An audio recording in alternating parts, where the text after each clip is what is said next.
For a long time, Tony L. Cucuy Ferguson 223 was like the Ebola virus, very dangerous but acknowledged only by the smartest of us. But his absolute outclassing of Rafael dos Anjos was like an outbreak that the news actually covered. It was the capstone on an in-fight win streak encompassing a murderer's row including Josh Thompson and Edson Barboza, cementing him as the best lightweight on the planet. At first glance, it's hard to tell why Ferguson is so good. He has a fantastic reach, but his hands aren't fast enough to outfight effectively. Consequently, Ferguson gets clipped a lot.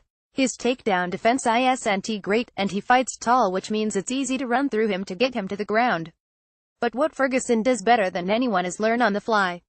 Yes, he gets clipped, but survives due to his incredible keen and recovers pretty quickly. He uses this information to gauge an opponent's effective range and start timing his own shots. People may not realize this, but Ferguson doesn't get hurt by the same shot twice.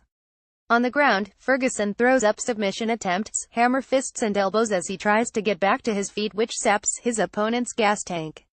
From there, his natural gifts take over. The top speed of his punches may be low, but he can still throw combinations faster than you'd expect, which pairs nicely with the concussive power in his hands. Combined with his brutal body kicks, opponents that are too slow to get inside get eaten up. Opponents that desperately shoot for takedowns fall victim to his incredible Darce choke, the same one that stole victory from the jaws of defeat against Lando Vannata. So many of Ferguson's weaknesses seem to exist by design, it's hard to tell whether they're weaknesses at all. Kevin Lee. It took was one fight to turn Kevin Motown phenom Lee 112 from hot prospect into a legitimate title contender. He had finished his last 3 opponents, snapping Francisco Trinaldo's 7-fight winning streak when he ran up against Michael Chiesa. At the time, Chiesa was rapidly reaching contender status. He stood 61, had a record of 142 with 10 submissions and had won 3 straight, including a standing rear naked choke of Beneil Dariush. Kevin Lee, for all intents and purposes, was a step down in competition. Lee ragdolled Chiesa to the ground and choked him out in the first round. Forget the controversial Mario Yamasaki stoppage. Chiesa wasn't going to beat that rear naked choke. With Khabib Nurmagomedov's extended and quite possibly permanent absence from the division, Lee is the most explosive lightweight grappler in the UFC.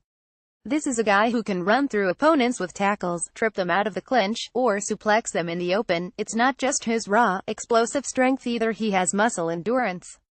Lee can just grab an opponent's wrist and slowly wrench it away from their body to open their neck for a choke. This is further exacerbated by Kevin Lee's reach. Despite being 5 feet 9 inches, his reach is an absurd 77. Meaning that Lee isn't just explosive and crazy strong, but also long beyond comprehension. He's like an octopus on steroids. On the feet, Lee is limited but dangerous. He's not a particularly intelligent or technical striker, but his right hand over the top has slobber-knocking power. His lefts and body kicks can get sloppy at times, but he throws them so hard that a blocking opponent is still stunned. Power isn't everything, however. Leonardo Santos kept Lee on the feet long enough to land a counterpunch and secure a TKO.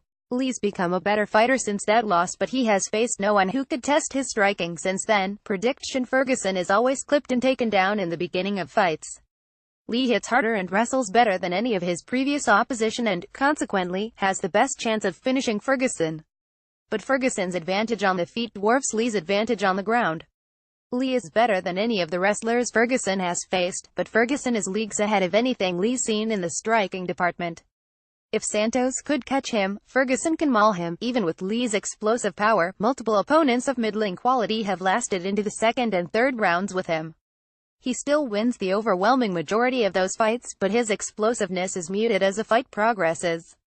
That kind of momentum shift favors Ferguson, who likes seeing what his opponent has got before hacking away at their soul. Lee matches up really well to Ferguson, so the betting odds are accordingly close. But Ferguson takes this in the later rounds off a Darce to counter Lee's takedown. Tony Ferguson via submission. Want to share your opinion? Why not write for us? Previous post next.